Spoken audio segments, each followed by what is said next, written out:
Bismillahirrahmanirrahim. Assalamualaikum warahmatullahi wabarakatuh. Setan dapat merubah wujudnya dengan wujud yang mereka inginkan. Setan menjadi salah satu makhluk yang harus diwaspadai, sebab ia bisa menjadi salah satu faktor penggoda manusia agar melakukan perbuatan yang dilarang Allah Subhanahu wa Ta'ala. Maka dari itu, kita harus berperang melawan segala godaan makhluk yang satu ini. Ternyata tidak hanya kita, bahkan sejak zaman Rasulullah SAW pun sudah ada orang-orang yang bertempur melawan setan ini. Lantas, siapa sajakah mereka? Namun sebelum lanjut, kita mau ingetin kepada kalian nih, jangan lupa subscribe channel ini dan aktifin juga lonceng notifikasinya, serta like dan share video ini sebanyak-banyaknya. Mari kita sama-sama bangun channel ini dan menyebarkan syiar Islam ke banyak orang.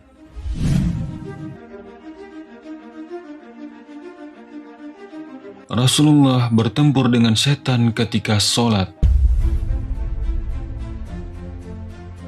Dalam hadis yang diriwayatkan oleh Imam Ahmad dan Abu Daud dari Abu Sa'id yang mengatakan bahwa Rasulullah pernah bersabda, "Aku menurunkan tanganku, aku tetap mencekiknya," maksudnya mencekik setan, hingga aku merasakan dingin air liurnya di antara dua jemariku ini, yaitu jempol atau ibu jari dan yang di sampingnya atau telunjuk. Kemudian Rasulullah SAW berdiri melakukan sholat. Lalu kami dengar beliau mengatakan, "Aku berlindung kepada Allah darimu." Setelah itu beliau mengatakan, "Aku melaknat kamu dengan laknat Allah." Rasulullah mengatakannya sebanyak 3 kali. Ketika beliau telah selesai sholat, maka kami bertanya, "Ya Rasulullah, tadi kami mendengar engkau mengucapkan kata-kata yang belum pernah kami dengar dari engkau mengucapkan itu sebelumnya, dan kami pun melihat engkau mengulurkan tanganmu."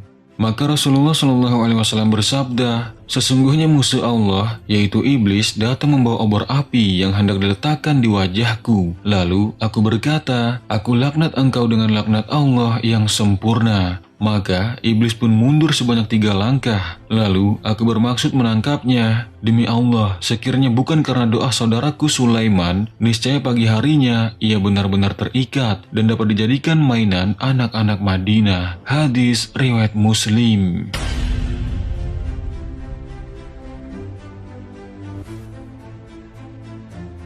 Ubay bin Ka'ab dan Abu Hurairah menangkap setan pencuri. Kisah kedua dari orang yang juga pernah bertempur dengan jin adalah Ubay bin Ka'ab dan Sayyidina Abu Hurairah radhiyallahu anhuma. Dahulu, Ubay bin Ka'ab memiliki suatu wadah untuk mengeringkan kurma. Dalam wadah tersebut terdapat biji kurmanya. Akan tetapi, pada suatu hari ia menemukan bahwa biji tersebut berkurang. Mengetahui hal tersebut, akhirnya ia berjaga setiap malam. Kemudian, pada suatu malam, ketika ia tengah menjaga wadah biji kurma tersebut, maka muncullah satu makhluk seperti seorang anak yang sudah balik. Ia memberi salam, akan tetapi anak tersebut tidak menjawabnya. Lantas ia bertanya, "Engkau manusia atau jin?" Makhluk itu pun menjawab, "Aku adalah jin." Aku pun berkata lagi, "Perlihatkanlah tanganmu." Ternyata tangan itu adalah tangan anjing dan rambutnya pun rambut anjing. Aku pun berkata kepadanya, "Beginikah bentuk jin?" Maka jin itu menjawab, "Engkau telah mengenal bentuk jin, tetapi di antara mereka ada lagi yang lebih menakutkan dariku." Lalu aku bertanya lagi, "Mengapa engkau mencuri?" Jin itu menjawab, "Aku mendengar bahwa engkau adalah orang yang gemar bersedekah. Karena itu, aku ingin mendapatkan sebagian dari makananmu." Aku pun bertanya lagi kepadanya, "Apa yang dapat menghalangi kalian golongan jin dari mengganggu kami?" Maka jin itu menjawab, "Ayat kursi." Kemudian setelah itu, aku pun meninggalkannya dan keesokan harinya, aku mendatangi Rasulullah SAW dan menceritakan perihal tersebut. Lalu beliau Rasul bersabda, "Makhluk buruk itu berkata benar." Hadis riwayat Ibnu Hibban. Kisah serupa juga dialami oleh Sayyidina Abu Hurairah selama 3 malam lamanya ketika beliau sedang menjaga zakat bulan Ramadan, dan makhluk yang sedang mencuri tersebut pun mengajarkan kepada Sayyidina Abu Hurairah untuk membaca ayat kursi sebelum tidur, hingga Rasulullah SAW bersabda, "Sesungguhnya ia telah berucap benar kepadamu, walaupun sebenarnya dia pembohong. Tahukah engkau siapa yang engkau ajak bicara sejak 3 malam itu?" Sayyidina Abu Hurairah pun menjawab, "Tidak ya Rasulullah." Maka Rasulullah SAW bersabda, "Itulah setan."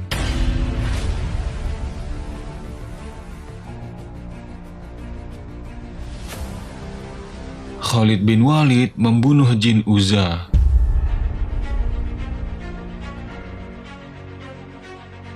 Kisah selanjutnya berasal dari Khalid bin Walid yang membunuh jin bernama Uzza. Dari Abu Al-Tufail, beliau bercerita, ketika Rasulullah SAW menaklukkan kota Mekah, beliau mengutus Khalid bin Walid ke daerah Nakhlah, tempat keberadaan berhala Uzza. Akhirnya Khalid mendatangi Uzza, dan ternyata Uzza adalah 3 buah pohon samurah.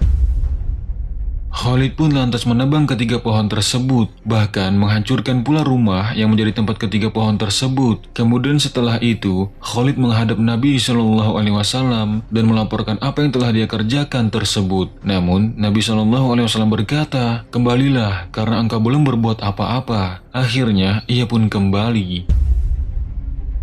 Tatkala para juru kunci Uzza melihat kedatangan Khalid, mereka menatap ke arah gunung yang ada di dekat lokasi sambil berteriak, "Wahai Uzza, wahai Uzza." Khalid akhirnya mendatangi puncak gunung tersebut. Ternyata Uzza itu berbentuk perempuan telanjang yang mengurai rambutnya. Dia ketika itu sedang menuangkan debu ke atas kepalanya dengan menggunakan kedua telapak tangannya. Khalid pun menyabetkan pedang ke arah jin perempuan Uzza tersebut hingga berhasil membunuhnya. Lalu setelah itu Khalid kembali menemui Nabi dan melaporkan apa yang telah dia kerjakan. Lalu Nabi SAW berkata, "Nah, itu baru Uzza." Hadis riwayat An-Nasa'i.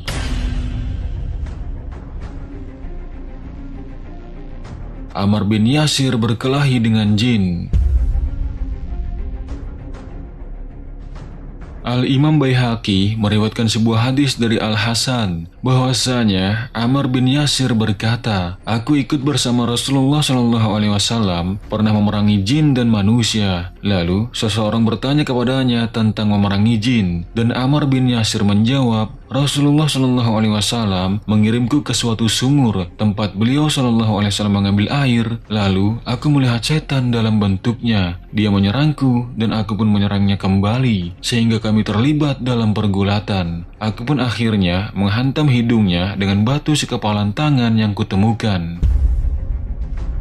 Ketika aku kembali, Rasulullah SAW bertanya kepadaku, dan aku pun menceritakan apa yang kualami itu. Maka Nabi SAW mengatakan, Ammar bertemu dengan setan di sumur dan dia membunuhnya. Saat itu Sayyidina Abu Hurairah berkata, Ammar bin Yasir mendapat pahala dari Allah dengan mengalahkan setan menurut ucapan Rasulullah SAW. Hadis riwayat Imam Baihaqi.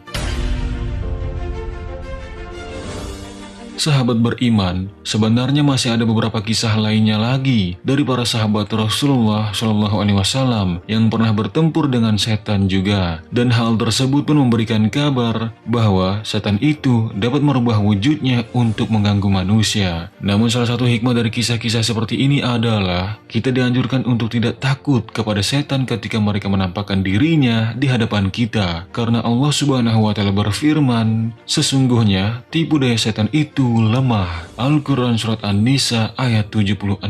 Semoga Allah Subhanahu wa Ta'ala senantiasa selalu menjaga dan melindungi kita dari segala macam bentuk keburukan dunia, kubur, dan akhirat. Amin ya Allah ya Rabbal Alamin.